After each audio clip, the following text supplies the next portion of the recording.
Hey, family. Steve Copeland from the Couch Conversation. Steve Copeland from the Couch Conversation. Steve Copeland from the Couch Conversation Show. Steve Copeland from the Couch Conversation. Steve Copeland from the Couch Conversation. Steve Copeland from the Couch Conversation Show.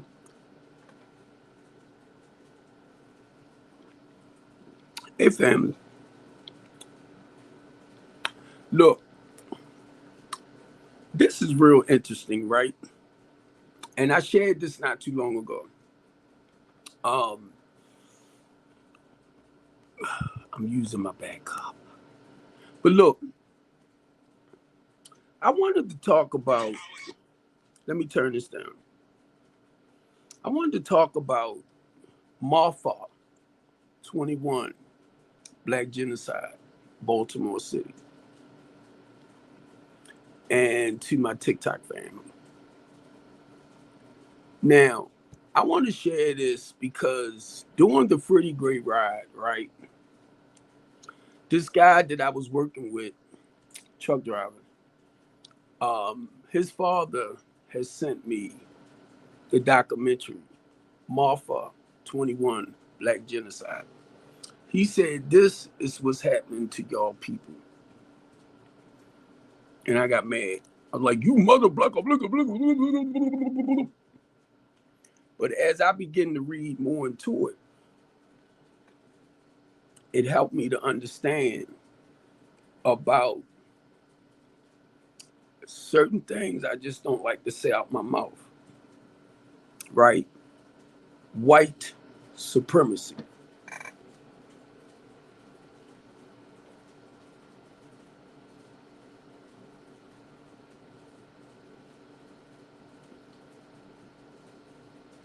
His point at that time was to help me understand how, down through history, since slavery and all of that family, that your people have been set up for their demise.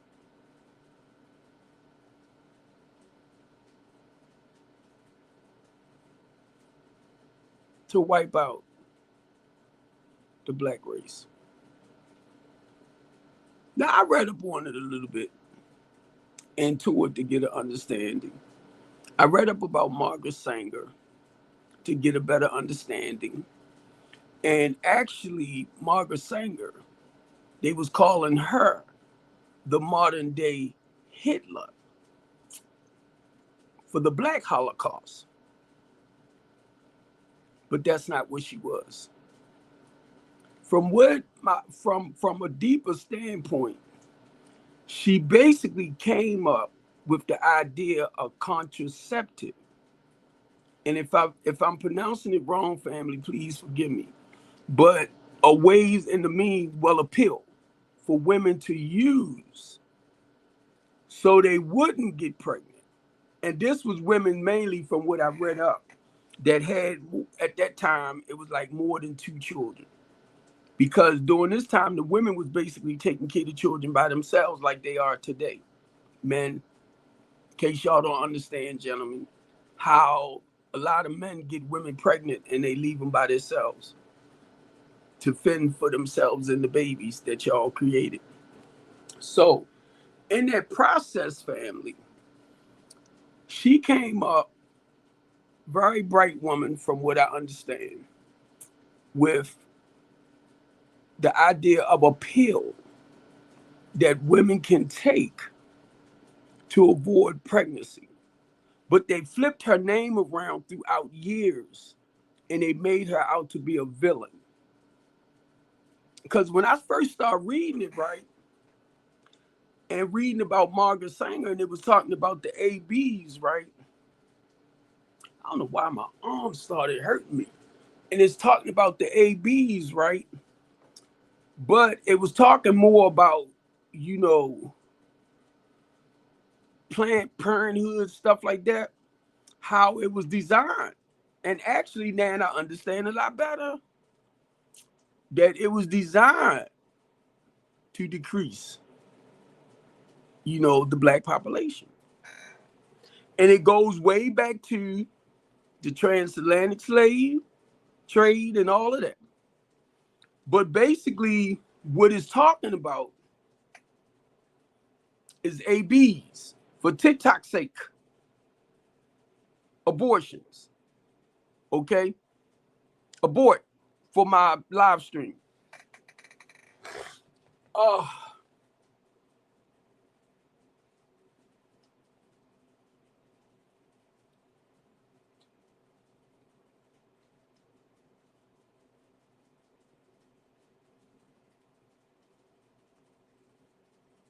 I don't know why I didn't tell this doctor while I was in the office yesterday that my left arm be hurting me.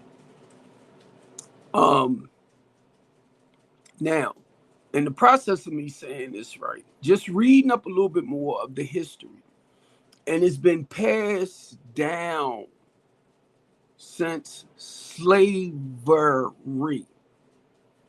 So whenever y'all hear me talk about like post-traumatic slave syndrome,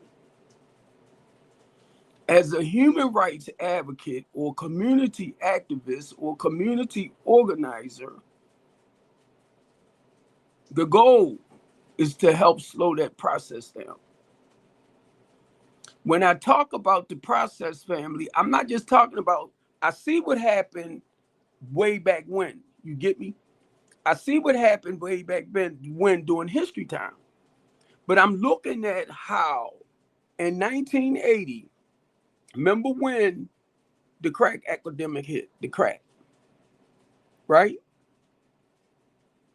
It was to wipe out the black community because it came into the marginalized community. Well, I'm going to say this. The Finney, when the Finney, which is a poison, y'all know that, came out,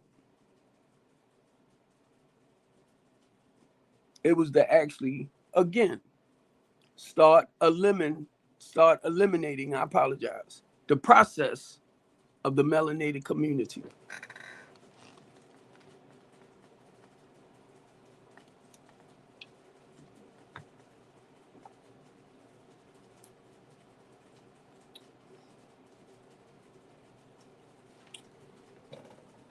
I know a lot of y'all don't like talking about stuff like this. I already know.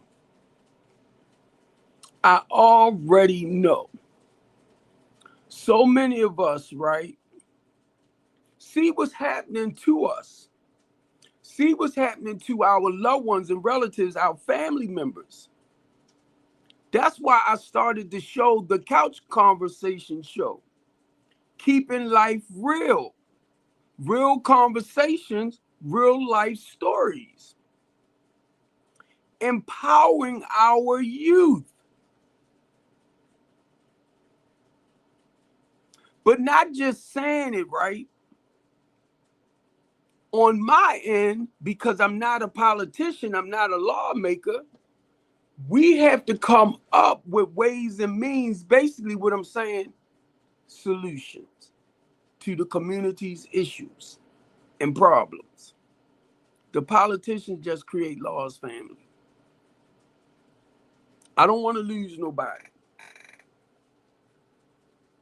I was asked to run for council seat twice.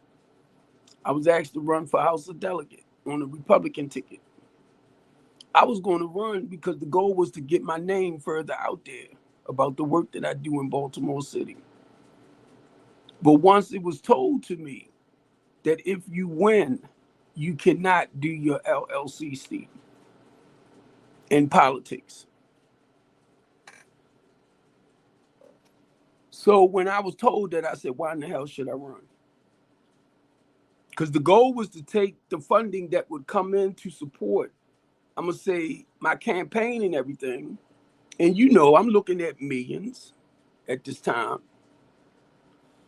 was to start rehabbing and revitalizing houses for the low to moderate income people with that funding. But I was told you can't mix the two. So that was the only reason why I said, then why should I run? Because if I can't use that money to rebuild and rehab back up in the inner city poor communities, then why should I run? Just for clout? Catch what I'm saying, family?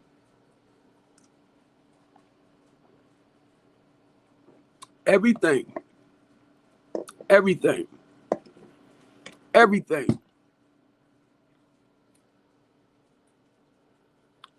post-traumatic slave syndrome. That's mental, emotional, and spiritual enslavement. It can cause depression. It can cause oppression. It can cause suppression. It can cause low self-esteem and low self-worth if nobody never taught you how to build on your self-esteem.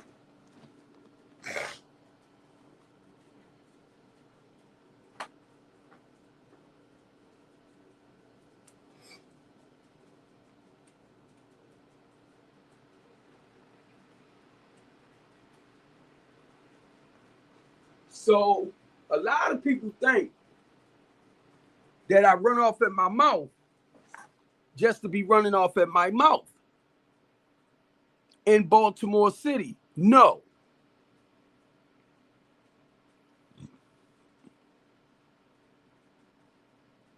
A lot of y'all that think I run off at my mouth just to be running off at my mouth, no. Once I became a member of Communities United of Baltimore, Maryland, Communities United was designed to fight for the rights of the people in the Black community. Let me back up some because y'all know I get loud.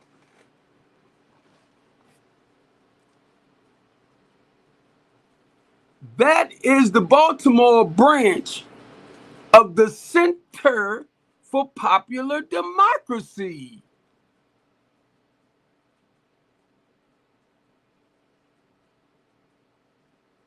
Which the Democratic back in the 70s. Some politicians came together and put their program together.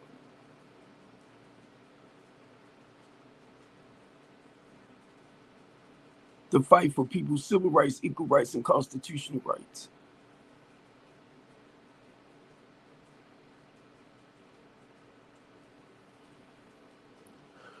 Then you got the American Civil Liberty Union. Then you have the NAACP. Then you have the Innocent Project.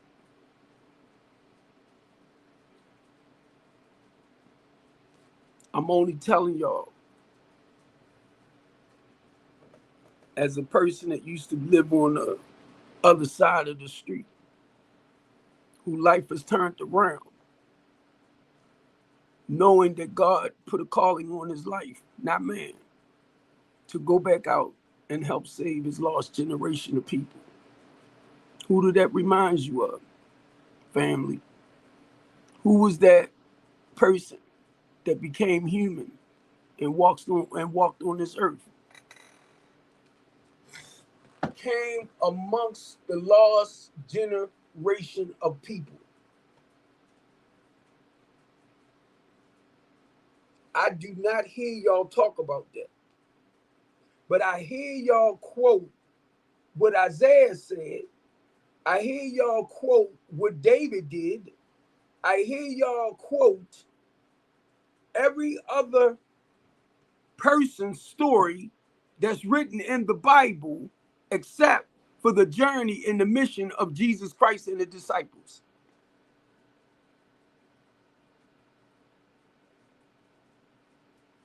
And I'm talking about Bible-believing people.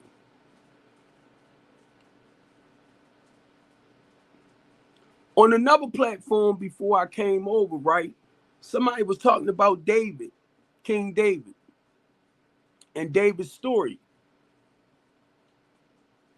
I remember living the King David life. How many wives did King David had? I was married twice. Stepped outside both of my marriages. So I had women on the outside.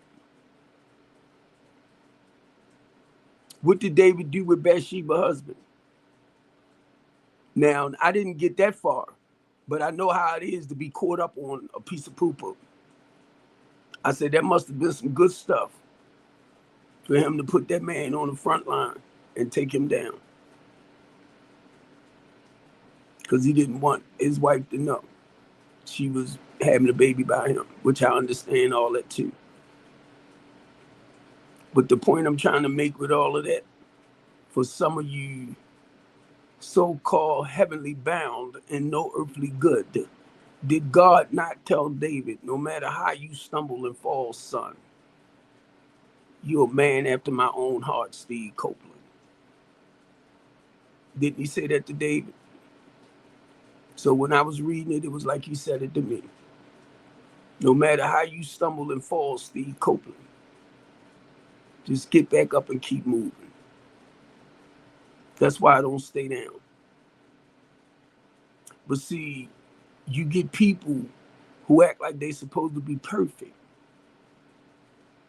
like they don't make mistakes in life. You can stay in that lane. Because I can tell you right now, personally, a lot of the stuff I used to do as a child, I just don't do no more as a grown man. I can say I've been redeemed today. I can say I've been delivered today. I can say I just stopped a day at a time for a little over 33 years with the smugs or the drugs and the alcohol and all of that. I know what addiction is because I lived it personally. I know the loss of control I was starting to get in my life. I was there personally. I remember screaming out and saying, God, please help me. Because it happened to me personally. So I'm not talking about a research. I'm not talking about something scientific. I'm not talking about something theologians wrote and things like that. I'm talking about a personal life experience on my road to Damascus, on my road to disaster, on my road to destruction. And I met Christ. He came to what? Saul at that time in the spirit form, right? Come on, let's get it right. Because I'm looking at my life. I'm not just looking at what is said in scripture. I'm looking at my personal life for living on a road of destruction. You know why? Because Saul's story reminded me so much of mine. David's story reminded me so much of mine. When God told Moses to go tell Pharaoh, I said, let my people go. They aren't your people. You didn't create them. The same way God told me with my big mouth to go tell the politicians, the lawmakers, your kings, your rulers, your haves, and we don't have nots. I said, let my people go. They was using the people to benefit their purpose. I'm talking about our less fortunate. Building castles, building cities, and giving them little to nothing. It was your marginalized people that needed the people with great wealth and finances the most. But they took advantage of them to benefit their personal gain. You don't like hearing it, do you? So that's why I'm like, God, I don't know what is actually happening, right? Because I see you done brought up post-traumatic slave syndrome, breaking that cycle, mental, emotionally, and spiritually, psychologically, breaking it or slowing the process down.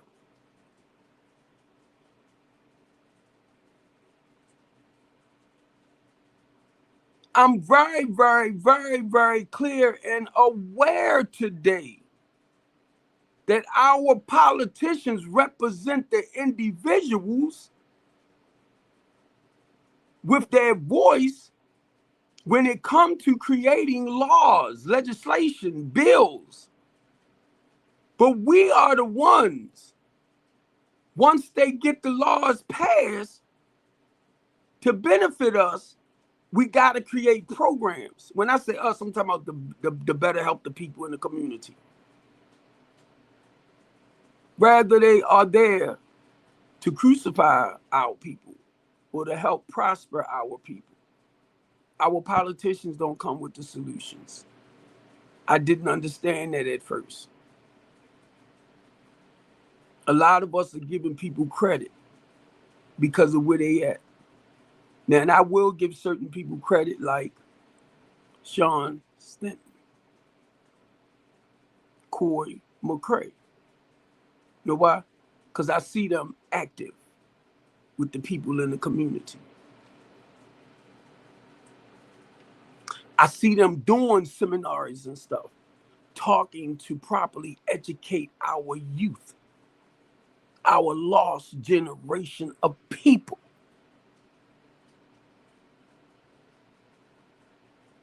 I see what they're doing to embrace and empower our youth. Not just Sean, James Torrance. Then you got Antonio Hayes. It's not just that they're politicians. I watch, because I know they're limited. They can pull you towards the funds and stuff like that now. Don't get it wrong. They know where the funding at. They know where the money at. You get it?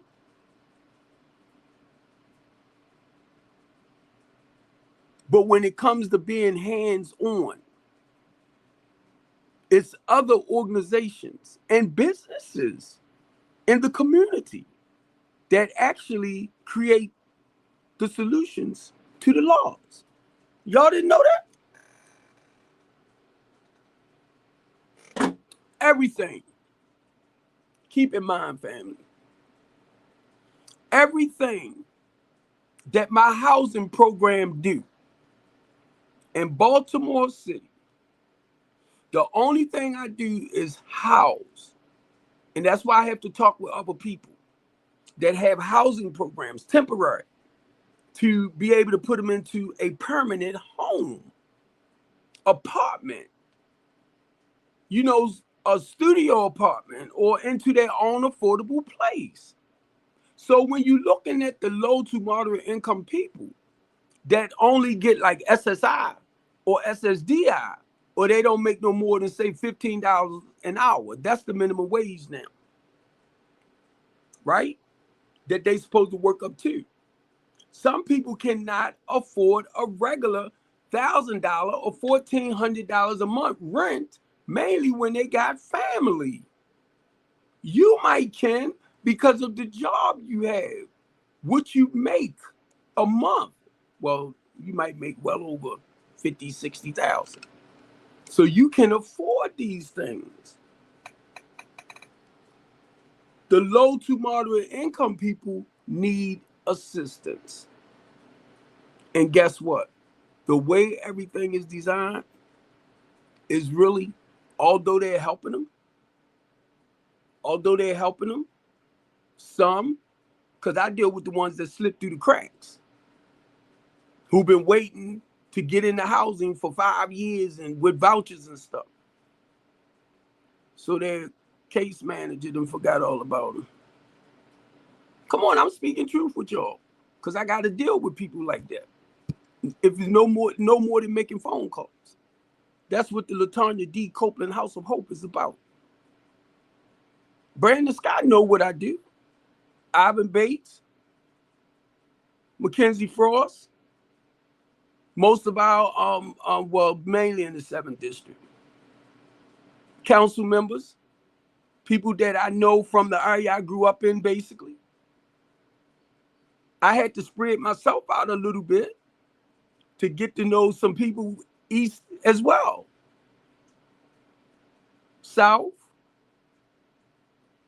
Because when you on the ground and you with organizations like the ACLU, who fights for people's civil rights and legal rights and constitutional rights, you stay in the loop of what's going on.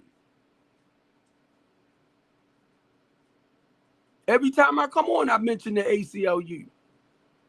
Every time I come on, I mention Communities United or the Center for Popular Democracy. Why, Mr. Copeland? Because it's to let y'all know you cannot do this by yourself. And I'm not by myself.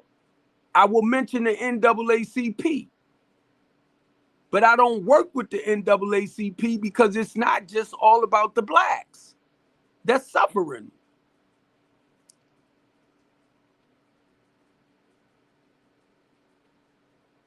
So now let me go through this real quick, right?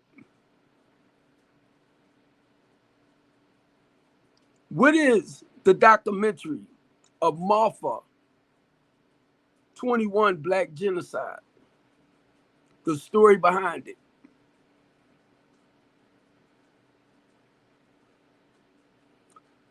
Maafa 21 is the untold, unfiltered truth of the African Holocaust.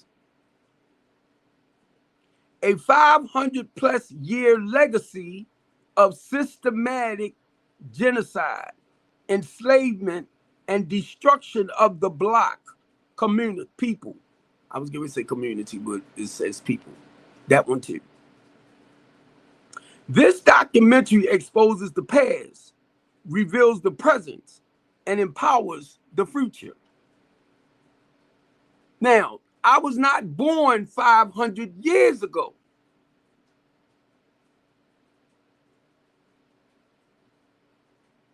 So I can only feed y'all what was documented, what was told, what was basically passed down generation after generation after generation.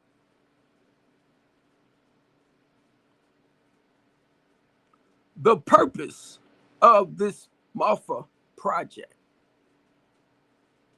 I put Maafa for a reason itself. Educate. Basically, it should have said education. To uncover.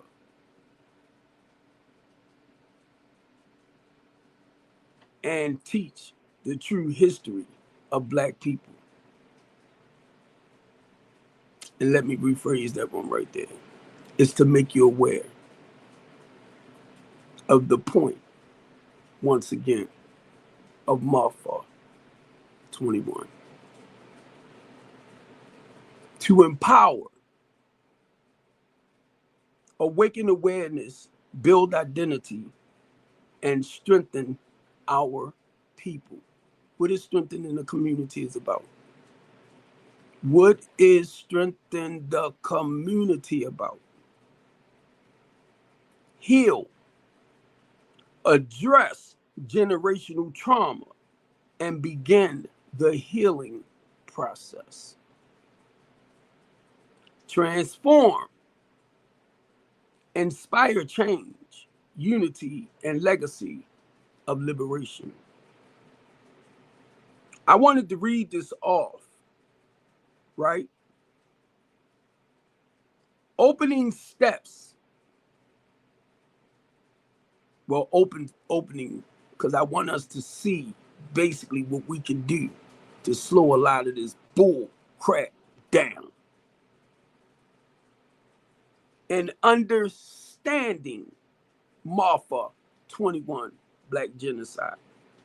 And it tells you to acknowledge the truth. A lot of us don't want to look at what happened to our ancestors. Acknowledge Maafa, the African Holocaust, as real history. I know this is not a great topic. Study our history. Learn the full timeline of black enslavement and genocide. Break the silence. Speak up, share, and stop the eraser of our story. Break the silence. That's what I just read. Speak up, share, and stop the erase of our story. My apologies on that one, but I just read that one too. Build unity. Our strength is our love, unity, and collective knowledge. Take action. Educate others. Protect our community and create our future. Strengthen the community is all about a new Be More city. A new Be More city. Rebuilding our communities. This is a Facebook page that I created in 2017 for us to come together as a unit. A lot of y'all in Baltimore City understand this. For 19 years of my life, I hustled. I did what I did to poison the community. Now God turned my life around. So for the past 33 years, I've been on this road in the recovery process. I don't get paid. I'm not a paid organizer. I'm not one of those ones who they give you a script to read off and things to say out your mouth that sounds good to the community. That's why I might sound a little bit arrogant and egotistic to a lot of y'all. I don't get paid to manipulate the people. I'm not like a lot of people, family. I try not to sell us out.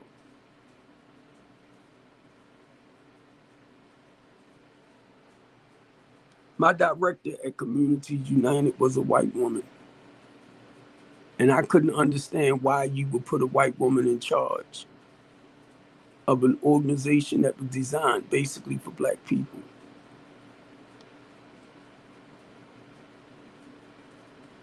So we had to work with her to basically help her understand. She knew the politics side of everything, the black community as a whole. Because if you didn't live it, you won't understand it. Okay? You can study all you want. You can get bachelor's degrees, you can get PhDs, letters behind your name. But if you ain't actually lived it, what you got? Where do you think your research and your studies come from? They had to get it from somewhere to put in these books, to put in the AI system for you to learn and do your research and study on. I got a 9th grade education and understand that.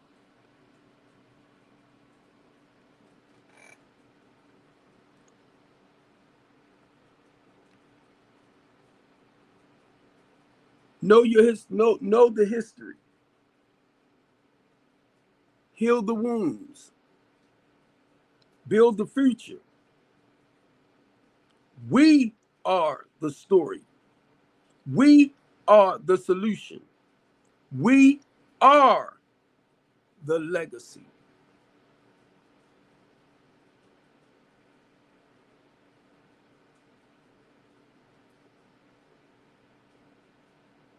Remember, I just said, our politicians only create the laws.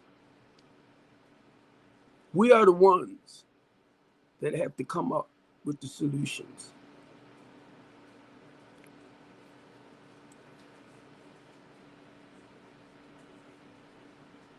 I'm talking about the ones that work on the ground level.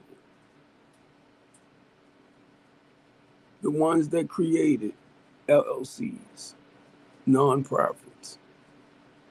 But you got to be real careful when you receive it, the funding. See, I understand a little bit of all of that.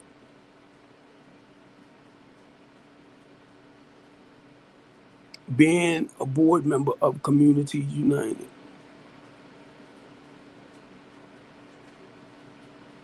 I remember not just Communities United, it was given to the west side of Baltimore, $5 million to build back up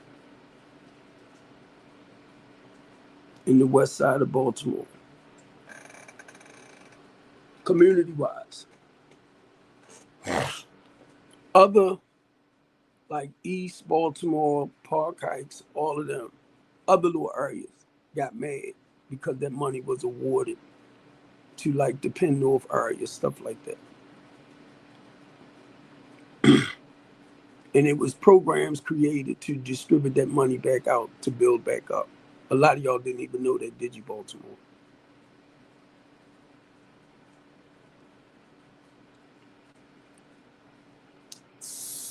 And you know what kind of just disappointed me when I said that? Because a lot of y'all that deals with a lot of our politicians know the underhanded stuff that's going on, but yet y'all still support it. Because somewhere in your mind, they doing a great job. I did not know during the fentanyl or Finney epidemic, right, on Pennsylvania Avenue, that the city has sued the pharmaceutical company. I think it was something like, what, $500,000? Because I know they had got $460 million to spend over a period of 15 years after that happened.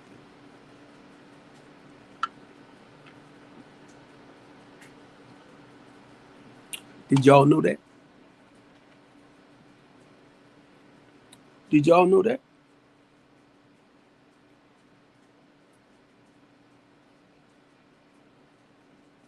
I knew it was a setup. Because that same goddamn area, we was talking about putting a safe consumption site in that area. And I told my director at the time when I was with Communities United, because they was talking about people going to the hospitals to actually use. Now, as a recovering addict, I was like, nah, because y'all know I'm not for the using.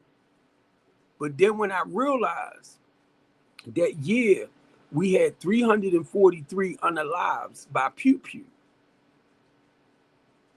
that year, 2017, we had over 900 and something with the fentanyl.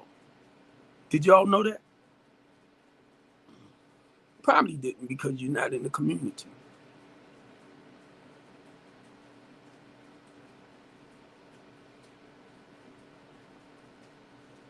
So everything I was telling my director where we should get one of the facilities at, that would be, it would be physicians, people that will bring them back.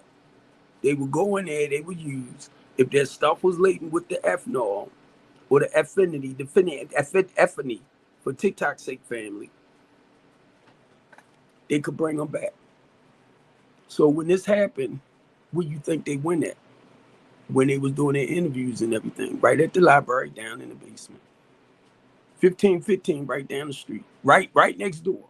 I don't even know if 1515 is still in operation. I don't know. And y'all know that's a health clinic, right? So my thing was, they mostly all of them around there that was getting it, give them something close to go to. They not gonna go to Johns Hopkins. They're not going to go down to Maryland, University of Maryland or Maryland Generals. They're going to go into these abandoned houses behind woods and trees and branches and all of that and be found later. These are the conversations that I was having with my director and other people on how we needed to get the safe consumption sites closer. to where they're using it. That's how my mind go. Straight for the solution. Well, I think this, well, I think that. I was coming from a person who used to use, knowing if I can duck into well, back then, y'all know we had them phones with the booths, right? Just to do what I got to do, I'll do it.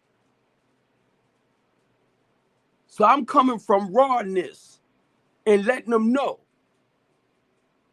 they're not going to do such and such and such and such. And when I started sharing with our people that was using about the safe consumption sites, they wanted it. Know why? Because they was running the risk each time they copped. Rather, their stuff was laced with Finney. They didn't want to unalive themselves. They just wanted to feel different than what they was feeling. How I know? Because I sedated my feelings with the grass. Well, with the plant. 13 years old. Thunderbird. I'm sorry, this is coffee with French vanilla cream. Sugar-free. Don't get jealous, because I drink flavored coffee creamer. Yeah, I'm bougie. And what? So don't get jealous.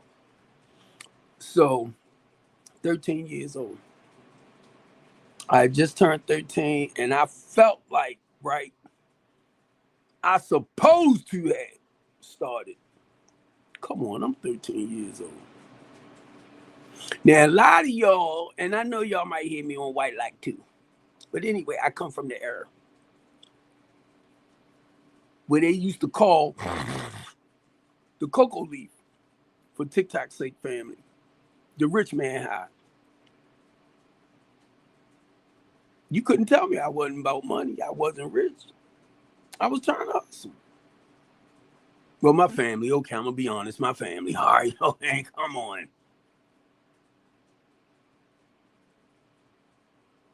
And then 15, I remember asking my cousin, this when Speedball came in. So you know I'm already doing this. Can you, for TikTok's sake family, I got to say pew, pew, pew, pew, pew, pew. This. She said, yeah. I said, hit me. And the reason why I'm sharing this for some of y'all that feel like you don't need to hear stuff like this, and if you're not keeping your eyes on your children, what you think they doing? And then you wonder why. Even though my mother taught me better. I'm talking about with morals, values, and principles. I still, when I was out on my own, as far as, you know, mingling with the crowd, I gravitated to what was wrong. Not because of peer pressure and all of that. It's just wanting to be part of. I didn't realize I was trying to escape from some personal pain inside. That's why I run off at my mouth. Because I have to touch a little bit on the old life to present time, because it's not over with yet. You get it? I have to talk about the old life so that one individual that's caught up can say, oh my God, I thought it was just me. I heard this guy on Facebook talking about his run. I heard this guy on Facebook was talking about how January the 26th, 1993 was the last time he ever, a day at a time, put that stuff in his body. It can be done. Because a lot of us are so quick to tell people who dealing with low self-esteem and low self-worth and low confidence, you will never amount to nothing. You will never move forward in life. You will never this and that and this and that. And you're doing a great job. Post-traumatic slave syndrome. Mentally, emotionally, and spiritually abusing them. You want me to say it again? Post-traumatic slave syndrome. Anytime you make your people feel like they're worthless and hopeless, what you think they was doing back then, and you're doing it now. No, I'm not. Yes, you are. No, I'm not. Yes, you are. If you're not doing anything because you free and you see what's happening, well, I got mine, they got theirs to get. I ain't helping them with nothing. I don't care what you say. Bald head, big mouth dude. I got mine, I work for mine, and they got to work for theirs. And you're so right. But sometimes they need a push. You get it? They don't have the courage and the confidence like you. Because you realize ain't nobody going to give me nothing but me. Right? Because that's the way we look at it. And I can say it. That's why I'm saying what I'm saying, Jacob, James. I came out of school in the 10th grade. But I always wanted to either be a chef or I wanted to be a truck driver. Truck driving won it out. I became a professional truck driver. Retired at 58 last, 64 now. I thought I was going to drive till I get well in my 70s. Started my own LLC. Tell me can't no black man be successful. And you're looking at one now. Need to take my butt to the dentist too. But it'll get done. I'm just being lazy. Tell me what it can't do. Start my own housing program. The Latanya D. Copeland House of Hope, where I work with the homeless and the less fortunate population. How many 9th grade educators you know do that? Huh? How many men you know with 33 years clean? Sponsor men, women, and women with children, helping them turn the quality of their lives around. And I can't do it by myself. So I had to reach out to the professional, licensed people. Catch what I'm saying. I provide clients for your business. If you are a professional, licensed PRP, I got clients for you. If you are a therapist, I got clients for you. If you are a counselor and you're licensed and you can get paid through Medicaid, I got your back.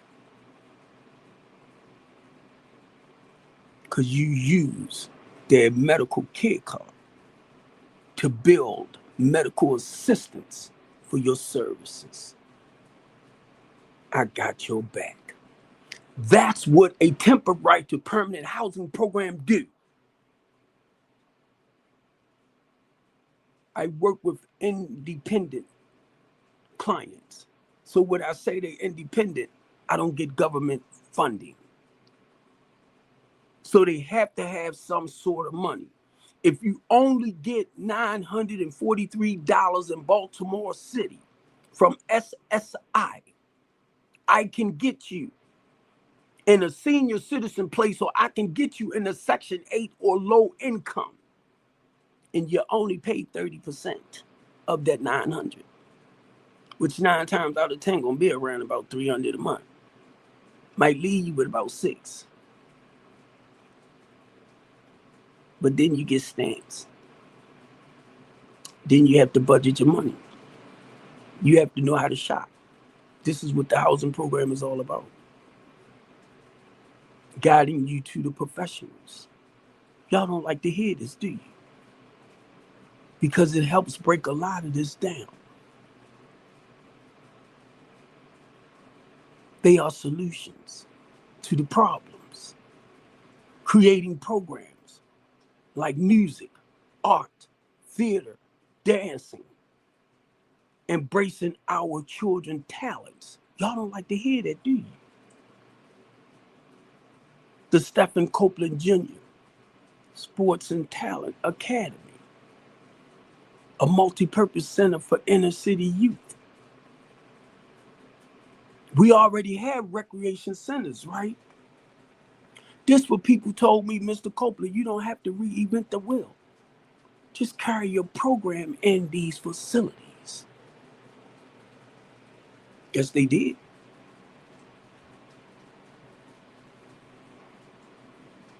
How do you break that cycle?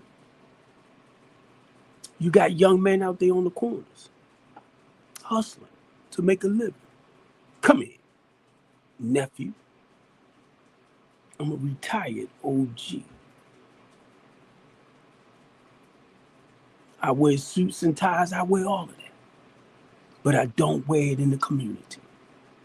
I want to feel just as much part of than out. So when Unc say, hey, nephew, they recognize certain things with a person in authority that used to be in that OG style stuff. You get me? You got something that's going to challenge you, and I'm going to chump you down. Try me. Try me. Brothers, I'm not a kid. That's the statement I'm trying to make too. I'm not a child. I'm not a teenager. I'm not in my 20s. I'm not in my 30s. I'm not in my 40s. I'm not in my 50s. I am 64. So I didn't travel through those paths. Retired now. So y'all know, look, I'm resting, right? I retired from the lifestyle. I remember when we were kids. I'm a grown man. And I had to start practicing Jacob and Saint some men behaviors, like being more responsible and productive. I don't daggone child no more, even though I lie to myself sometimes, Jacob and Saint, and I'm 64, and I tell y'all I'm 46, and then Jacob, my body be like, bro, you better stop playing. You ain't got the power and the energy to run around and do a lot of the stuff you used to do. Don't tell me that. Jacob, I be arguing with myself. Family, I be arguing with myself.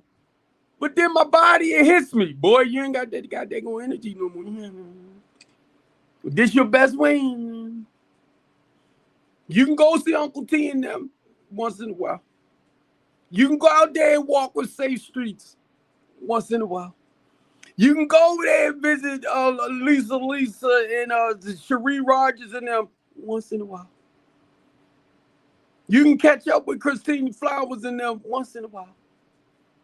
You ain't got that goddamn energy no more. And look, Tobel, my body telling me, boy, you better stop playing around. I'm telling y'all.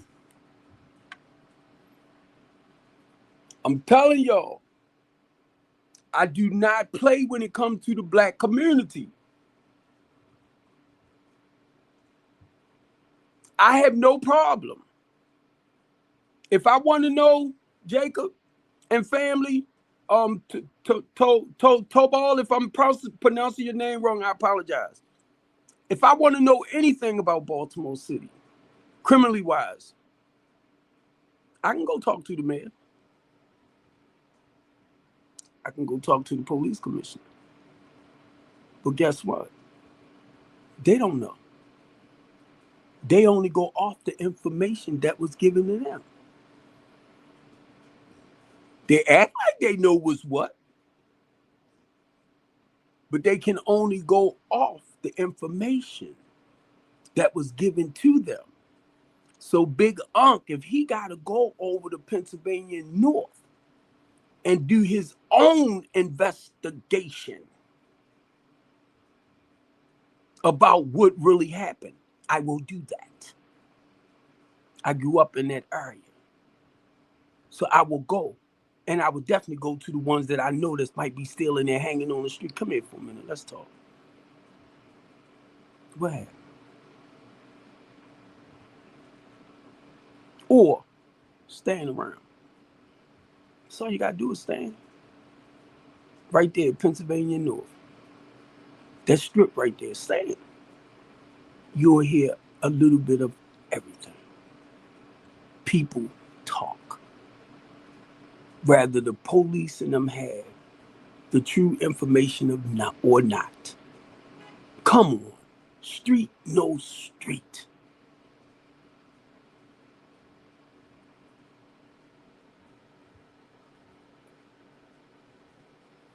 That's why I told our young men family, when we fought to get the spy plane up over Baltimore City, I told them, I said, y'all can keep on taking each other down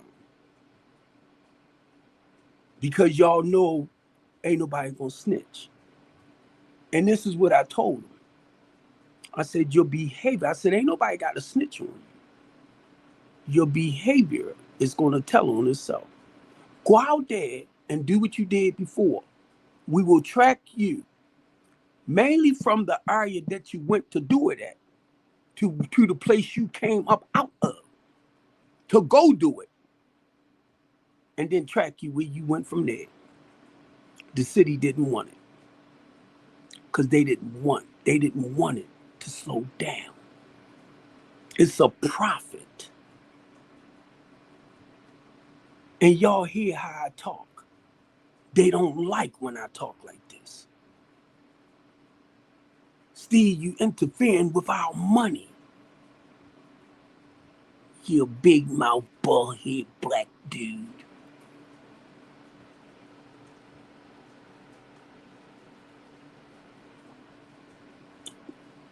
So Baltimore City, guess what I had to realize?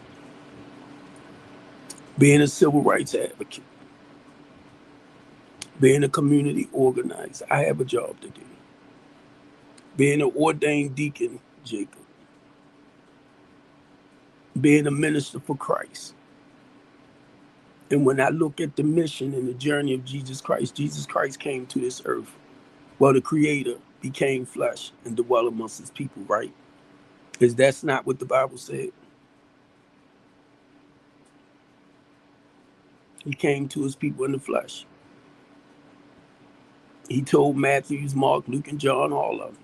He said, come follow me.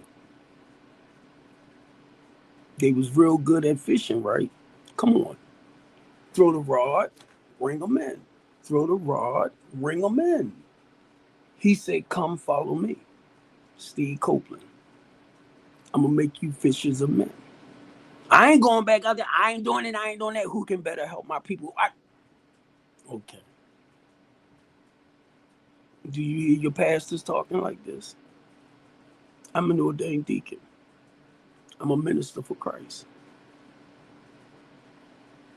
Do you want me to read why the apostles called on the apostles or the disciples? That's what I mean. I was trying to separate the two, but it's all the same, basically. Why they did the calling of the seven. The first one named was Stephen, right? Well, Stephen. Who y'all looking at? At the time, husband of one wife. Family man. Righteous man. Committed. Became a community activist. Well, Jesus wasn't a community activist. I became a community organizer. Well, Jesus wasn't a community organizer. I became a homeless advocate. Jesus wasn't a homeless advocate. Did he feed them? Did he help clothe them?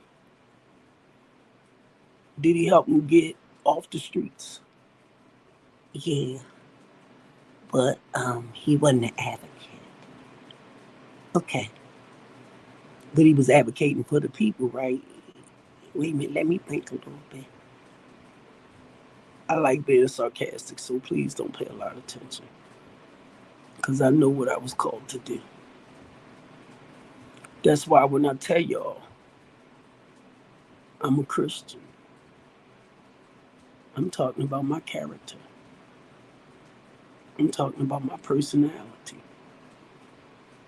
I'm a loving, caring, kind, considerate Pisces. I'm a fish. I'm a loving, kind, considerate Pisces. I'm a warm, sensitive guy. I'm a loving, caring guy. Because of the love and the compassion that I have inside for Steve Copeland, I tried to spread it amongst the lost generation of people.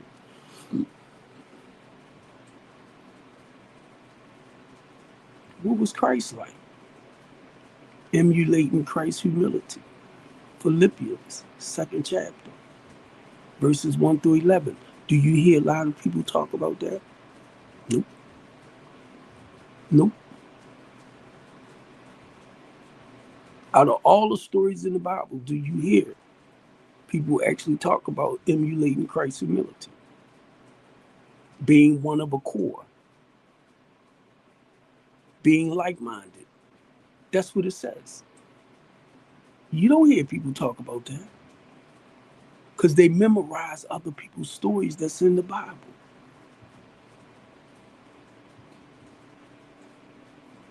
And they will use that to judge your life. You ain't got to use it to judge mine, because I can tell you I was just like David. I grew up off of old information. It's a poor rat that had one hole to run in and out of. So I had a wife at home and I had some bands on the side. I'm telling y'all. Come on. I said, look. And then look, when I was reading David's story, right? And it reminded me so much of my, life. But it was the part when God told David, no matter how you stumble and fall, you're a man after my own heart, Steve Copeland. And I said, thank you.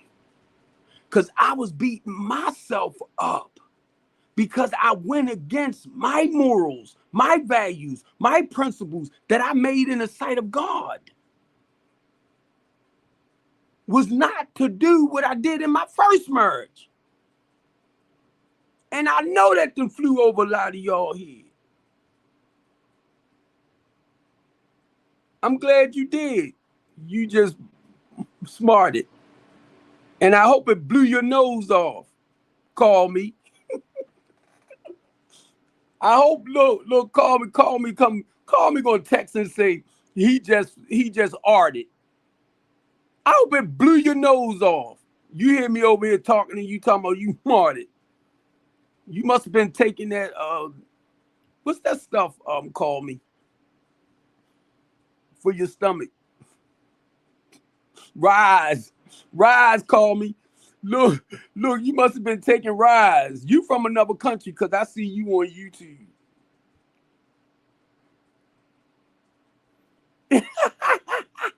Yeah, you on YouTube. I know it was you and your nasty self. Talking about it was smelly. I know it was you and your nasty self. You hear me over here talking. I'm glad I ain't sitting beside you. Call me. You and your nasty self. You must be taking Rise. Does it work? I was thinking about ordering something. But yeah, anyway, call me family. this is basically, passion for me. This is my heart, um, knowing what we went through as a race, you know, and I'm only saying this because as a human rights advocate, I started understanding that the the black race wasn't the only race that was enslaved. The point I'm making here, people that actually depended and relied on the system itself to help them financially or say like with their welfare care wise, those are the ones that they basically used to build their empires. They was with forced labor, and to be honest with y'all, they wasn't all black. Because if you trace your history back to slavery, it goes well over 6,000 years. Even when you look at during the Exodus time, when God told Moses to go tell Pharaoh, Pharaoh was trying to enslave the. Let me watch it because TikTok don't like you saying certain things. The Hebrew Israelites, they were starting to outgrow them, and that was a form of trying to take control over them. Study your history. Study your culture. So when I started reading about what was happening with the Hebrew Israelites, even if we come up to 1619, and let me go back again, even if we come up to 1591, because they used them for wars as well, because they felt like they ain't had nothing to lose. And I'm talking about the ones, our ancestors or ancestors, I'm gonna say ancestors, the less fortunate ones. They put them out on the front line because for wars and stuff, because they felt like they didn't have anything to lose or to live for.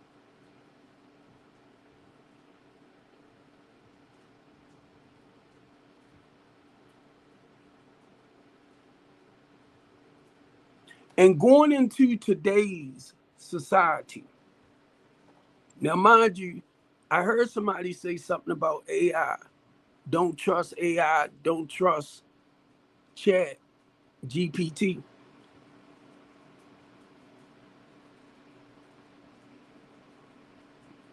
What do y'all think? And I'm gonna say this because I reach out to them too. Fact checkers, right?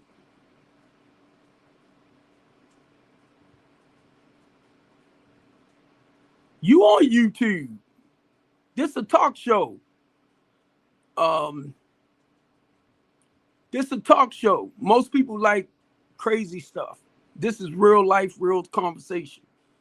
Um, for you throw me off, call me.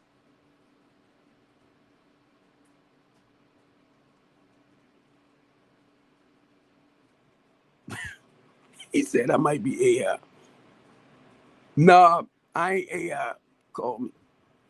What I'm getting ready to say about AI, AI, the same way with any other platform. No. I apologize. Mm. The same way with Chat G, no, the same way with Snoop. It's a fact checker. The same way with fact checkers itself, right? They gather information to put in the system.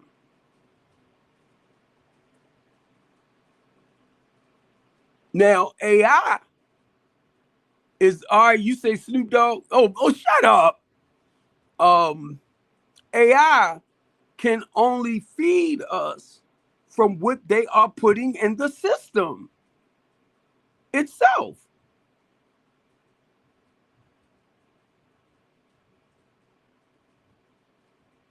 They only give you the data that they're putting there.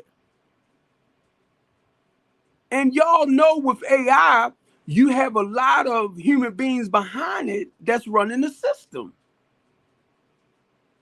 AI generated.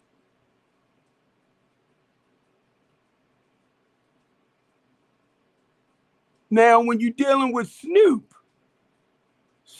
is actually like a nonprofit investigative company, but they still seek their information somewhat the same way. But now they might run more off of regular transcripts, you get me? Then you got fact checkers. So if you want to know anything down, like mainly towards politics, religion, and all of that, you can check it with Snoop and fact checks. It's other programs out there, right, that does actual investigative work. That's the point. That's the part I'm trying to get to. So the whole goal, you gathering as much information as you can. I don't have to send, because somebody said this, right? Send for court transcript. Those videos, and I got to go to this as an example, TikTok. Those videos of Carmela and what happened, where'd that come from?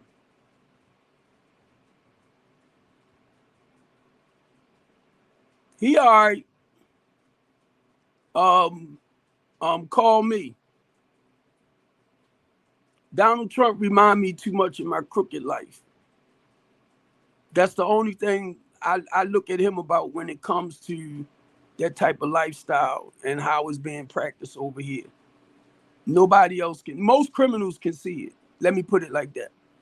Most people that live that street life knows what he about. That's why they like it.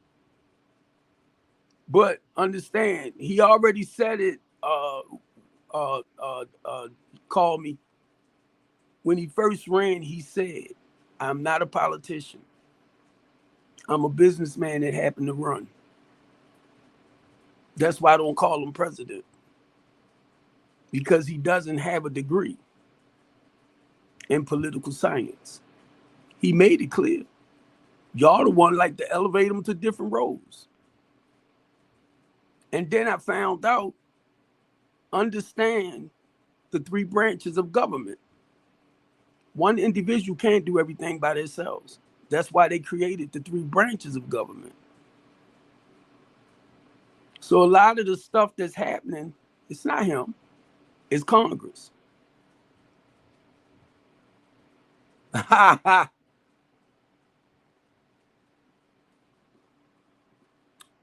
When I first heard him one-on-one, I was with ACN. And the moment he opened up his mouth, I said, oh my God, he's part of the mafia. You can hear it. Then you got to look at his age. Then you got to look at where he came from. He know how to play the game. So other than that, call me. I was reading up a little bit more about the president's position.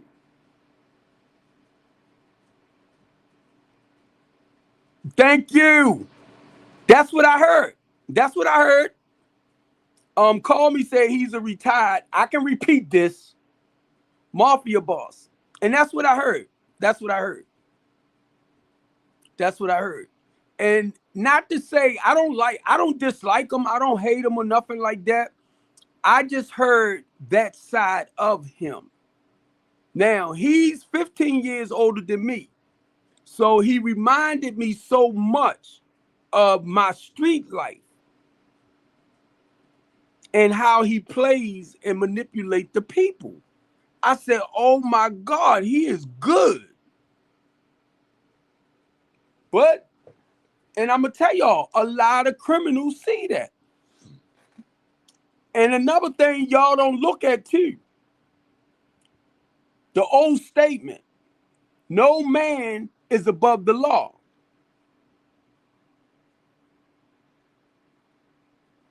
This goes to show me how y'all don't pay attention to nothing.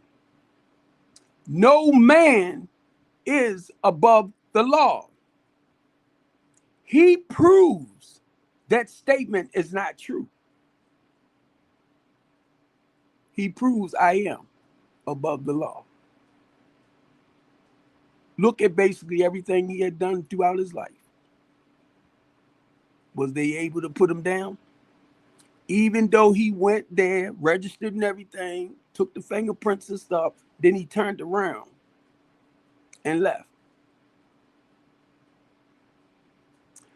No, I don't listen to the laws. I don't listen to the laws. I create solutions to the laws. Let's do it again.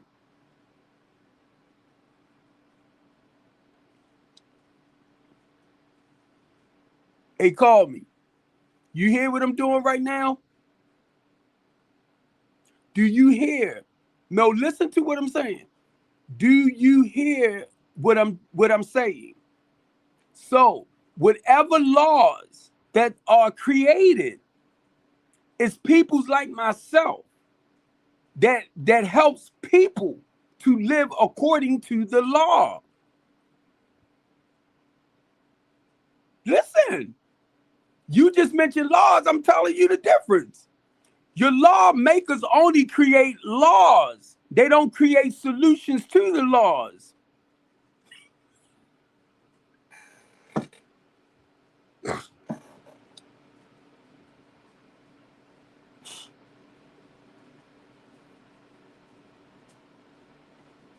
I don't want to lose you, bro. Stop playing. Talking about I'm deaf. Yeah, you might be playing deaf. But look, I didn't understand. Stop playing. But look, seriously, call me. Call me.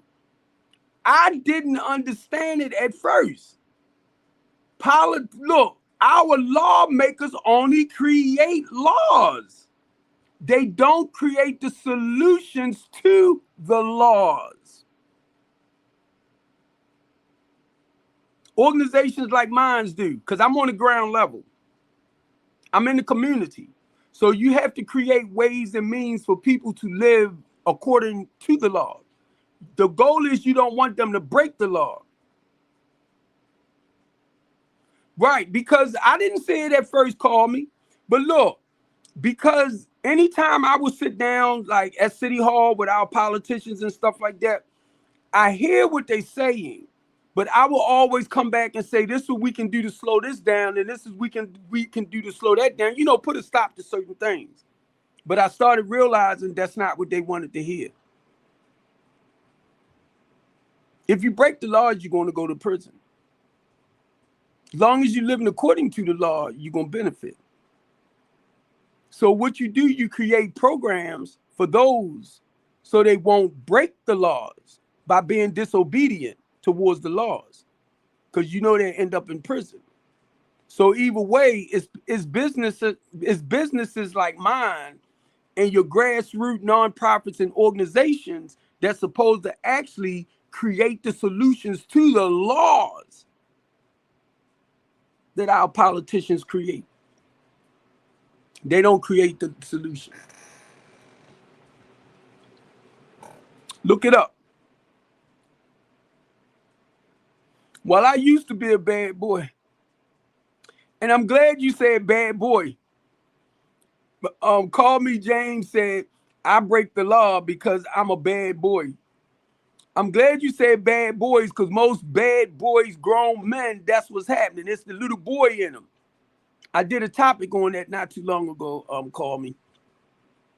Is it the boy inside of you that's running the man life, or is it the man inside of you, the man king, that's running the little boy's life? Normally when you acting out on boyish behaviors, that's that little boy inside of you.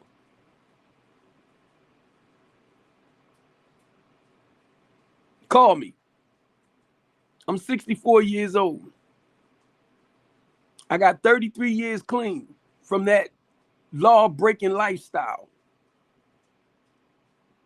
I know how to go back and help people overcome.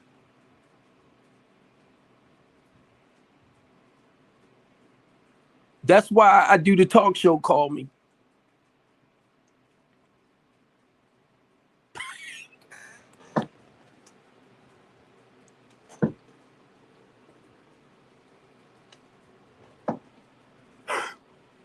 Call me, I'ma hurt you. Call me, said I want to be a man. Teach me, pop pop. I'ma hurt you. Call me, I'ma hurt you. No, actually, Call Me. I look at myself as a retired OG. Call me said, I want to be a man, Papa.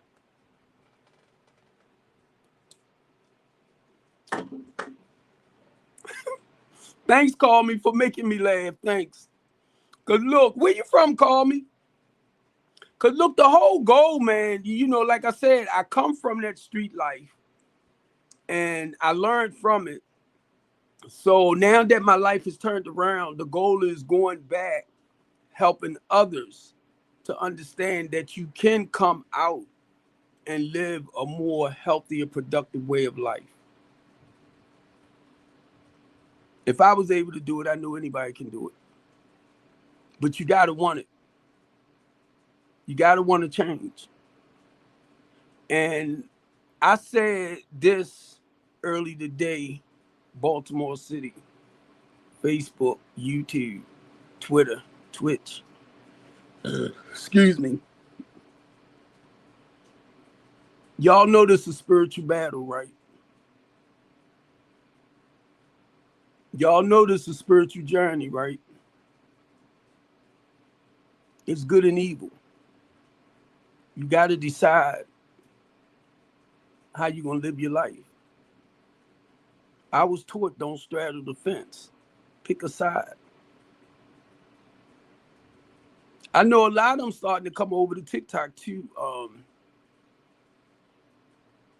Call me.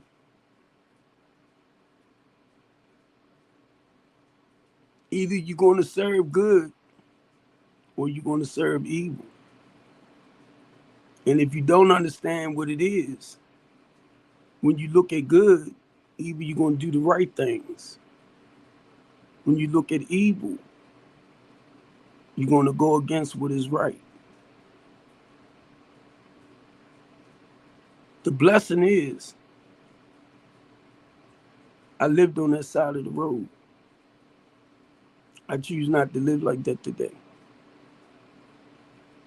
I stand firm, Jacob, on my morals, values, my integrity.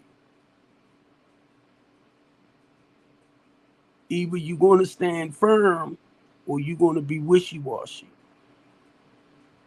And as a man, that's not a good thing.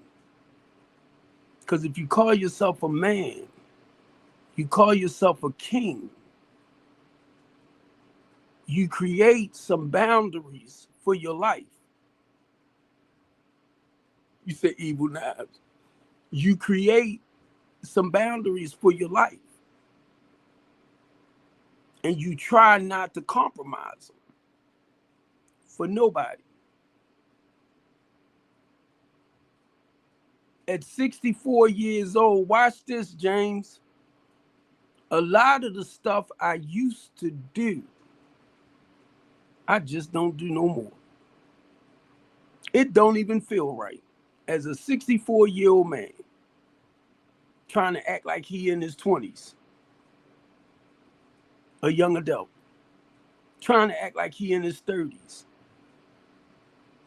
trying to act like he in his 40s, trying to act like he in his 50s. I'm in my 60s. So that meant I lived through all of that.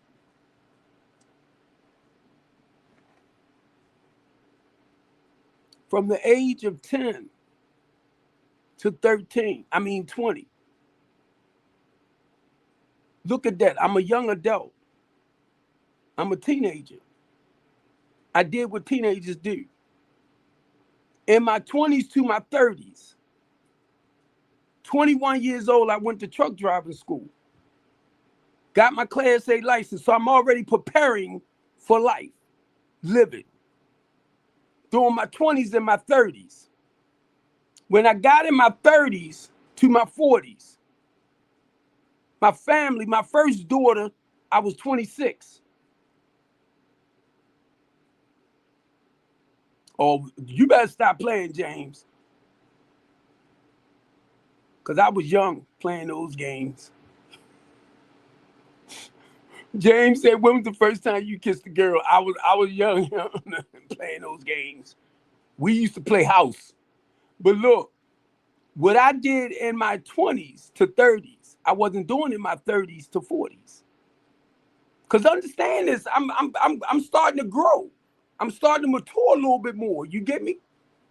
So now in my 40s to 50s, come on. I'm going through my 40s to hit 50. Watch this. I'm coming up like this, right? Watch where my hand go, Jacob and Layman. I'm coming up like this. From a child on up. I hit 50. Boom. Oh my God. I'm a half 100. Now through my 50s to my 60s. Boom. Look where my hand going. 64. I don't know how much longer I got. Jacob, I don't know how much longer I got. Because guess what? I started out as a baby. So a lot of y'all that say age ain't nothing but a number, you better listen. I started out as a child, a baby. Remember I said this earlier, right? Hey, James, I would lie to myself and tell myself I'm 64. I know I'm 64, but I'll tell myself I'm 46. And my body be like, you better stop playing.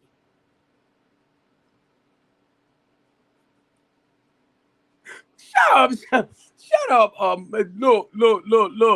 Look, call me. Woo! Call me. Woo!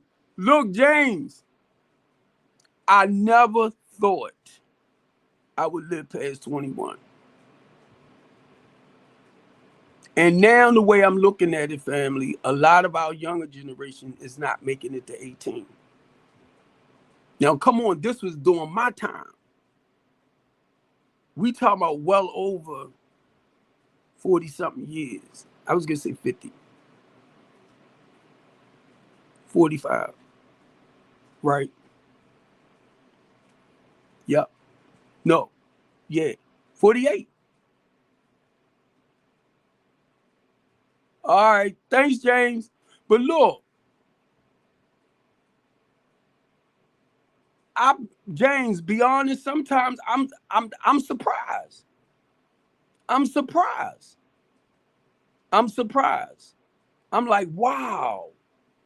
Because I'm in granddaddy mode. You get me? My son is 23, James, and my grandson is 18. I fantasize about, this age and all that type of stuff. I fantasize. Stop, James. James said you just need a couple of girlfriends. Stop, James. I went through that phase too, James. I had too many. Too many.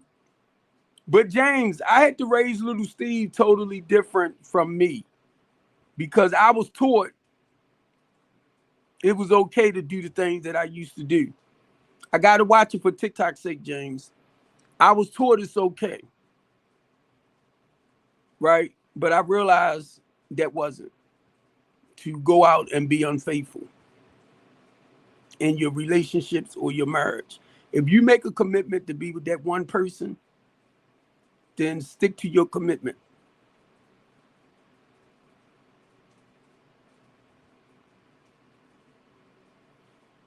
I'm looking at what the summer report up, what the summer report is saying. a candidate story about overcoming a tough past and finding redemption. And know what? Sometimes I feel like people don't want to hear that. Mainly if they stuck in a certain lifestyle. I got more peace in my life today than I ever had in my life. You got to set boundaries for your life and try your best not to let people cross them towards you. I don't play. So look, I love y'all and I appreciate y'all. And thanks, James. And make sure you come back too. What you say, ni hao? Forget you, James, because I don't know what ni hao mean. But yeah, James, come back on Saturdays and Sundays. Keep in mind, I normally do like a teen talk show, and my goal with my StreamYard, I'm live streaming to 6 other platforms while we talking. The goal is to start being able to bring people up so we can talk about life challenges, and most of all, I want to hear stories of recovery, how you was able to work out of certain situations. Because you got a lot of young people that's struggling and suffering and going through certain childhood traumas that's living in the here and now, even adults, and they don't know how to deal with those traumas. All right, but you didn't. All right, I want you to come back because you got me over here cracking up. I love it. I love it because I try to have a sense of humor too, family. Um, with everything that I do, I try not to take everything too personal because it will stress you out. So you have to learn to laugh and have fun and enjoy yourself. I appreciate you. Call me James. And I am on TikTok if you want to follow me and come up sometimes on my platform because I normally have about 8 people up from time to time. So if you on TikTok, you're very, very welcome. All right, Baltimore City, Facebook, Twitter, Twitch. I keep calling X, Twitter, which I know is X now.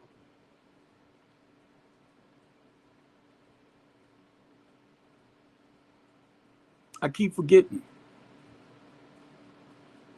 So once I go off of here, my live stream is streaming to 3 of my Facebook pages. Once I do my little small clips from my StreamYard right here, they automatically go to my Facebook pages. And some of them will be sent over to TikTok as well.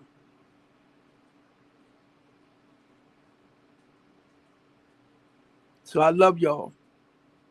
This is the way I communicate. This is educational purpose for me, family. This is informative, information-wise. Now, I don't know if y'all know, but I'm going to hurry up and say this.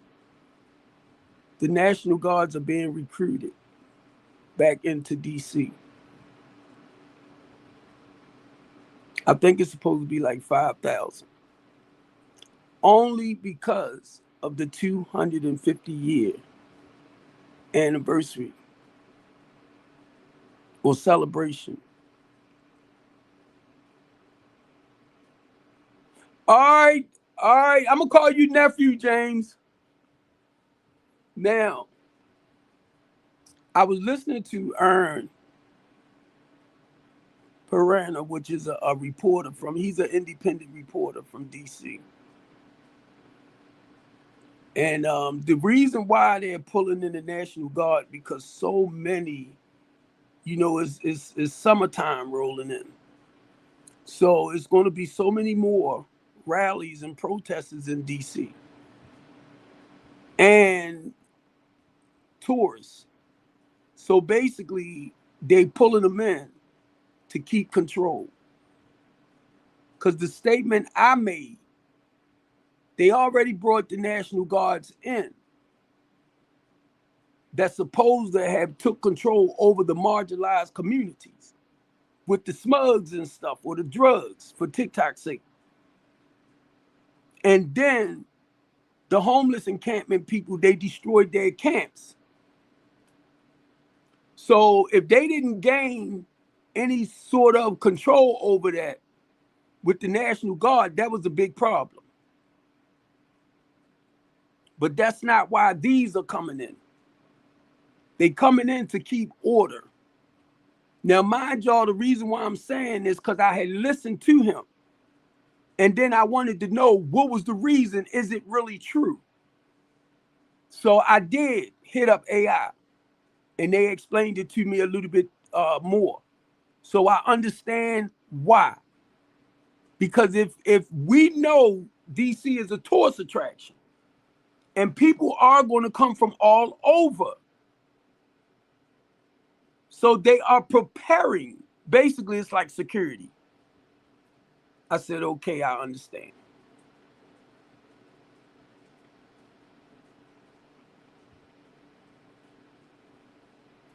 It's not to police the communities. It's to basically keep order over in that area of DC. Sometimes I get tired of this because I hear certain things from reporters. Then be honest with y'all, somebody made a statement about AI. When you got a certain person that will report certain stuff like Don Lemon, and I admire Don Lemon, you know what? I